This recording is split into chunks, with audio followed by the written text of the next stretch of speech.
Mr. Adani, it's a pleasure to sit with you today. You are a household name. Your name, Adani, is a household name, certainly in Australia. It's linked very much to the Carmichael mine in Queensland, which has been very controversial in many respects. So this is the first time Australians will get to actually hear from the man, not just hear about the name and the mine. Why was it so important that Adani sourced its coal from Australia? See, India, 1.3 billion populations and more than 200 million population, 250 million population still is not connected with electricity. This is the situation on India side. India is a very, very energy deficit, and one of the reasons while we are entering into Australia is because of how to make India more energy secure, and basically how to make it more strategic, basically bringing both the country on a strategic energy cooperations basis, and that was basically the idea behind entering into Australia.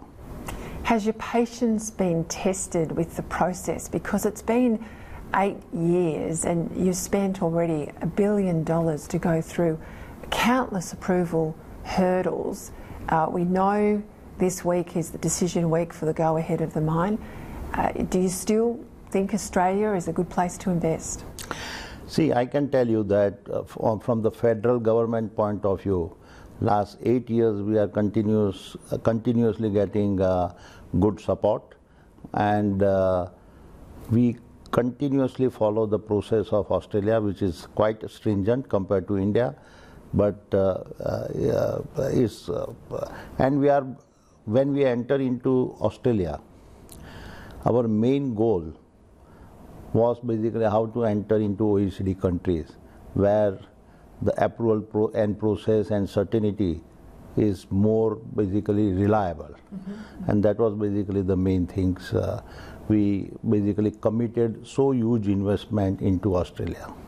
And one of the things, our investment is the largest investment by any Indian company into Australia. You talked about how important the relationship is that you see between Australia and India, and I worked for a Prime Minister who came here, Tony Abbott, on a very special visit in 2014. The Prime Minister, Narendra Modi, had just been elected.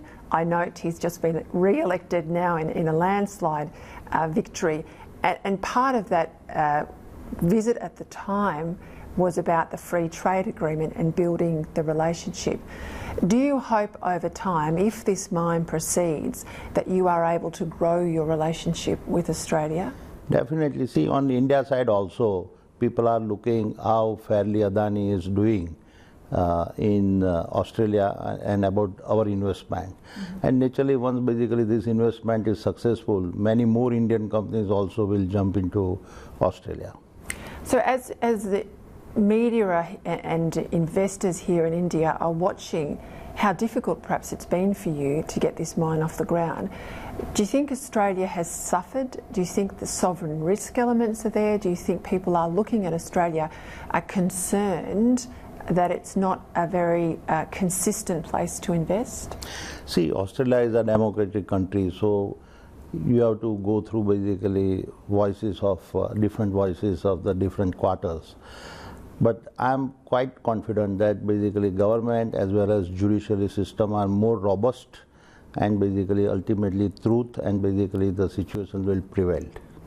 It's interesting you talk about the democratic process, because the Adani mine, the Adani name was very front and centre in the election campaign that's only just been run and won by the coalition, Scott Morrison, on the 18th of May.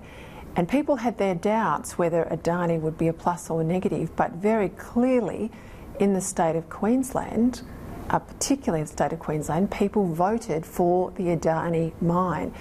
How many jobs will your mine bring? Let's focus on Australia for a moment, because I want to come back to India. How many jobs? What's this mine mean for Australian workers? See, we are very much committed. Each and every job for this mine will be reserved for the regional Queenslanders, and it is in the most priority.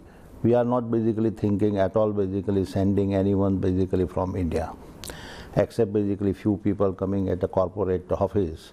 Rest of the basically at a mine level is 100% jobs basically reserved basically for the Queenslanders. And as far as number of jobs is concerned, it will be in the thousands of jobs. More details about basically exact numbers of people that our team in Australia are more aware about it. Do you envisage any chance down the track, if things go to plan, the mine is approved, it gets underway without delay, that you will increase your involvement or investment in Australia or take more coal out of this mine?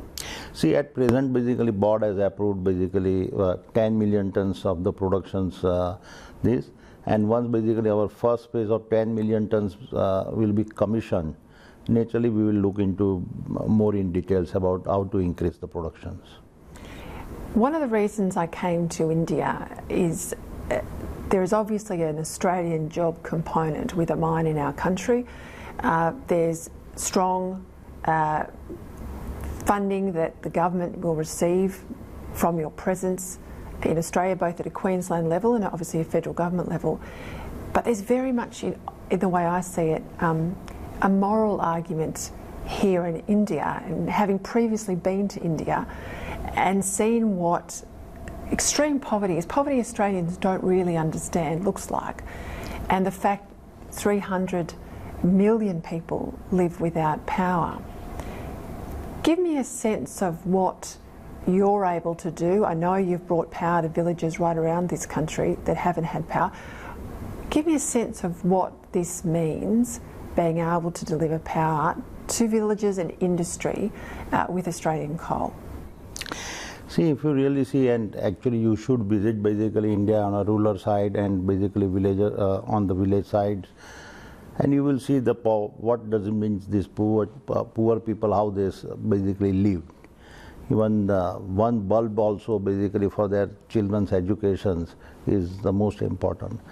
Plus in India, the population is getting basically with Modi last 5 years and now the next 5 years, the aspirations of the young people is increasing day by day. And basically this is the most challenging part for any leaders, to basically how to provide this opportunity to every citizens. And from Adani's standpoint of view, whatever we can contribute on nation building, on basically meeting these aspirations of the citizens, we will do our part of the job. There's been a lot of debate about climate change because this is a coal mine. But of course it's high quality coal, and if you choose this coal over perhaps lower grade coal, you're actually doing the right thing by the environment, aren't you? See, India, I can tell you, India has enough coal reserves. India doesn't require to import. But India, quality of the coal is very poor, is a high ash, where basically compared to that, Australia is, in layman basically language, you have to use half the coal, what basically India is required to use to make 1 unit of power. And that's how basically by utilizing Australian coal, again we are basically helping on the climate change.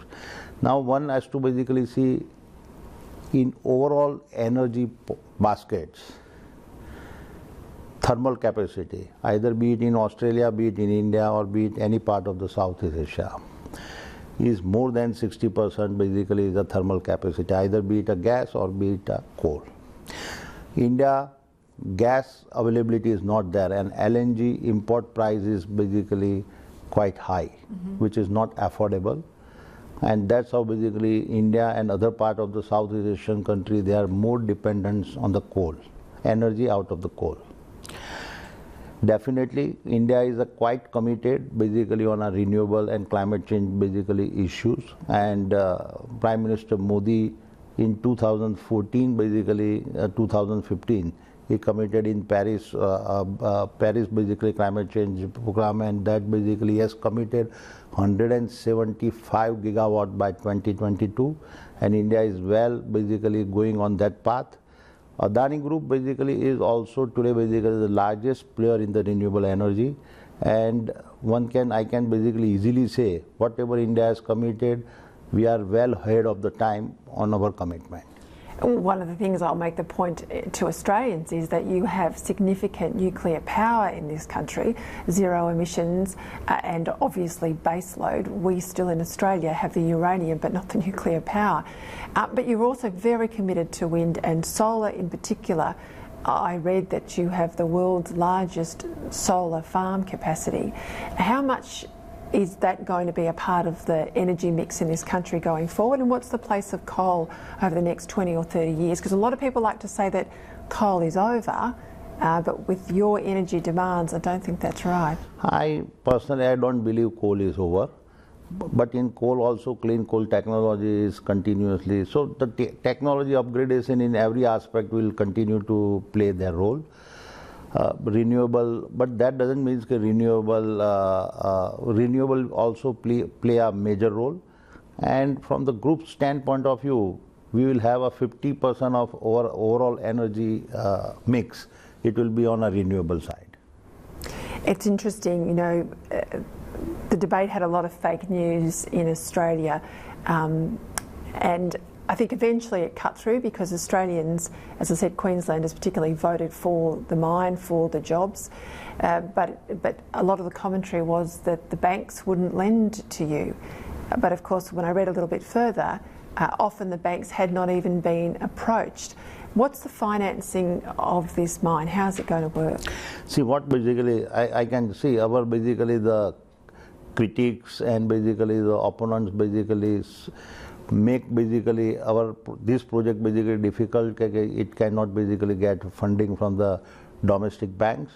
But anyway, and one of the reasons basically we have basically reduced our capacity of this capital outlay of this project and make it from 27 million tons first phase to bring it to 10 million tons. And now we are completely giving this funding through our equity source, and we are now committed, and we are already basically requested our Australian team to go ahead basically as soon as the final approval is in place. And if the approval comes through this week, how quickly will you start? Very next day. Very next day. Yes, very next day. Very next day. Well, I know the people in North Queensland are absolutely there with you. When the mine is completed, you will own the rail link. What sort of access arrangements do you envisage that there will be? Because you'll be basically the anchor mine for the Galilee Basin, and I suspect once you're up and running, that basin's really going to be developed. See, this infrastructure, particularly this railway line, is common user railway line, and it will be available for every mine basically coming in this Galilee Basin. And we are also playing in, beside basically our coal mining, basically we are also playing our role into infrastructure. We have a AP City terminal, and so basically according an AP City terminal also as a multi-user basically party basically using this terminal. The same manners at a market price is basically this railway line also going to be utilized by other miners. I've had a good look around your business. It's a hugely diverse business. Australians at home obviously know you in relation to the coal mine, power distribution, agriculture, water, defence, aerospace. You're a bloke who left school and started work as a teenager, didn't finish your qualifications, went off and became a diamond sorter, I read, but then backed yourself a couple of years later and started your own business. It's now worth $20 billion US. That's an extraordinary achievement. I know you have a foundation. I've had a look at some of their work today. What drives you to succeed? See, for us basically, and for me personally, driving is our commitment on nation building. India is basically moving forward on the economic path, and that also throws the opportunity for Indian entrepreneurs. And I am one of the fortunate basically that basically I am on the same path basically or same age when India is also opening up all this opportunity to the entrepreneurs. And our commitment on the nation building, particularly on infrastructure sector and agriculture sector, is too high, and also is giving a lot of opportunity to us. When I met with one of the NGOs today, they said 90% of Indians are aspirational. It doesn't matter if they are very low income. They'll do whatever it takes to get a safe house to live in, do whatever it takes to educate their children, do whatever it takes to start a business to bring home income. That's much to be admired. Why do you think this project got mired in controversy when what you're trying to do is basically give aspiration or the opportunity for aspiration via electricity to so many millions of people? I think we felt, see, we are not blaming anyone else. When we have to blame ourselves, I thought personally that we are not able to convince the way basically it is required to the regional people, to the Queenslanders, and to the Australian at large. You have your critics, we all have our critics. I've had plenty of critics in my time too. Some say that you've got ahead because you're too close to government. Others say that you operate outside the rules. How would you respond to that? See, I always believe when you are into the infrastructure and basically you have basically large ticket project, you have to work along with the government. You can't basically say, okay, I do not want to basically, I want to fight with the government and basically create a large, that way basically in infrastructure project, you can't be succeeded. That is number one. Number two, to work closely with the government doesn't mean you have to do any hanky-panky with, or basically things with the government. You have to follow the process. You have to request basically which is legitimate for the interest of the project and for the overall interest of the nation. You've been very generous with your time. Your team tell me that you've done only a couple of interviews in a decade, so I'm very honoured that you've done an interview with me. I think it's, for me to come to India again, it's very important for Australians to hear from the man about a mine that has become synonymous with politics in the negative, but also now opportunity, particularly for North Queensland in the last few weeks after the election. Thank you very much for your time. If you had your time again, would you still do it? After the 8 years of hassle and plenty of money, would you still do it? No, I still have a confidence in Australia. Oh, that's exactly what we want to hear. Mr. Adani, thanks very much for your time tonight. Thank you very much. Thank you.